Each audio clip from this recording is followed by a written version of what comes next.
Goedemiddag en welkom bij nog een keer van Kwarantynwyn in die Tuin. Samen met Elaine. So for today the wine in our glass is the beautiful Kaapzicht Kliprug Chenin Blanc 2019. I just want to thank Danie Steytler for giving us a little bottle of this in the middle of lockdown. Now Kaapzicht is situated on the Bottleray Road of Stellenbosch.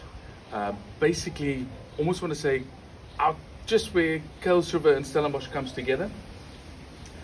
And the Bottleray Hills, or Bottleray back in the day, as we said previously in one of our videos, was almost like a halfway house between Cape Town and Stellenbosch, where all the merchants coming from Cape Town on their way to Stellenbosch basically got to restock before they made it to the markets. Now, Kaapzicht is a family-owned farm owned by the Steytler family, and they've had the farm in their possession since I think 1946.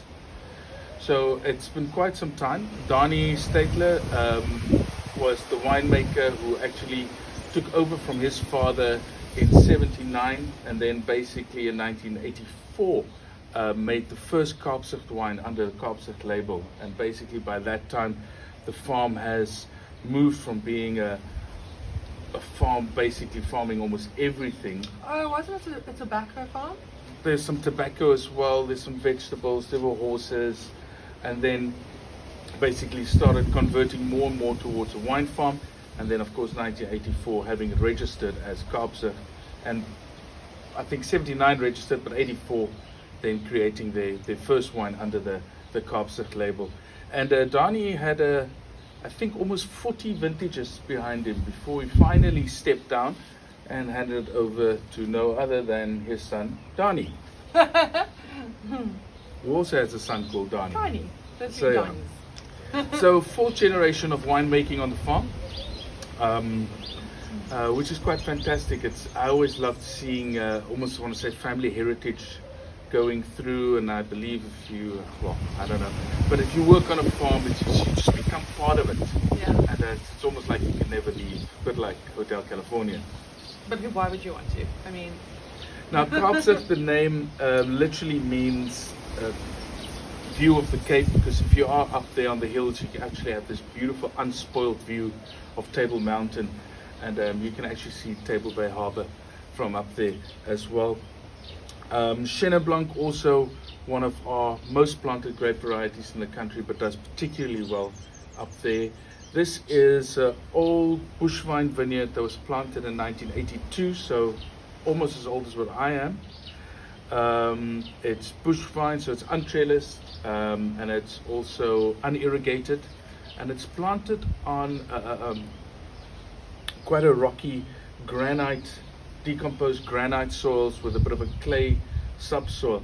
Now granite tends to give you nice minerality and natural acid in the wine, where if you go down to the deeper soils, the more clay soils, tends to give you a little bit more richness on the wine itself, without actually having to, almost want to say, manipulate it or work it in the cellar. You already have that little bit coming through. now just remind me now. Untrellised means it's not tied onto the. Yeah, it's not tied onto Yeah. any wires, so it literally, the plant supports itself. And it just It's not attached to grows anything like else. that, really. Well, it grows into a little bush. Yes. Basically what they would do with that is, the older, especially on those old vines, having it as a bush vine, it shelters, the leaves basically shelters the grapes from the sun, so you're not trellising it and opening it up to get as much sun. There's quite a bit of sun coming there on Bottleray, especially if you're facing towards the west with the view of the Cape. You get all that afternoon sun, and sometimes you just want to shelter that a little bit as well. It's also quite a low yielding vineyard, with never yielding more than about 4 tons a hectare. And of course, as this vine gets older, it'll just start producing less, but of course the quality at least goes a bit better on that, or gets better with age.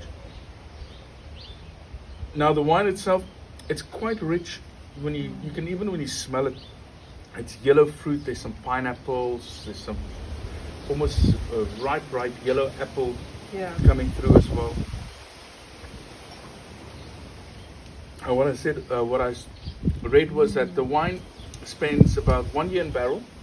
I believe it's mostly older barrels because the oak is not dominating the wine. There's a bit of it that gives it some weight, But coconutty, eh? There's a sense of almost Butterscotch? coconut. There's a bit of butterscotch on there as well, but that is purely, I think, from the ripeness of the grapes by the time they were picked. It's very, The wine is- very dry. It's still dry, but there is it feels like there's a fruit sweetness towards the end on the aftertaste. Now it's been 12 months in barrel, different sizes, 300, 400, 500 liter barrels. The wine gets no sulfur when it's whole bunch pressed. It gets no sulfur when it goes into barrel, and basically gets stirred on the lees once a month, and then after a year it gets bottled. Only then they add a little bit of sulfur. And as far as I know, it could be corrected, it's unfined and unfiltered as well. So that also makes this wine vegan friendly.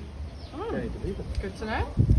But to be quite honest, it's a bit of a cooler day here in the northern suburbs. A little bit. I'm quite happy to have a slightly richer wine in my glass. And for during lockdown and during winter, stay warm, stay safe, enjoy, and drink the wines while you have them. Yes. Cheers. Cheers.